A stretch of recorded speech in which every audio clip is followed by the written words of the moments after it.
What's up, y'all? JT with a quick RC update. So HPI has teamed with Michele and GRR Racing. I had to say that twice to bring us kind of a replica of a car that she actually drives out there. And this Camaro actually looks pretty good. So I may be getting this. I don't have at the time of this video an exact release date, but I will put a link down below in the description.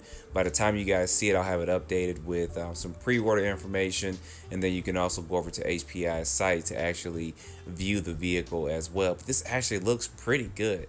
I know some people, like I said, are probably gonna roll their eyes at it being a brush car and stuff. So I'm not sure the price. I'm pretty sure it'll be under 300, maybe 250 or so, but we'll see what they do with that. But it does come with a 2.4 gigahertz radio, their famous TF41 radio, and it says real rubber tires with this. So it's going to be interesting because I saw a couple of different modes with this where you can actually switch the motor to go to driving on road and then drift. But that's a look at the chassis right there. And like I said, it is a brush car. It does come with everything you need in the box, which is good. So you don't have to go out and buy a battery and stuff for it. And there's a couple more images for it. But if you guys look at this next image coming up, it actually looks good. Come up, there it is, there we go. So there it is, look from the back, and it does look good. It reminds me of the 2013 2012 design of the Camaro right there with those rear tail lights with it. And then I thought this was interesting as well. So it says grip layout, drift layout.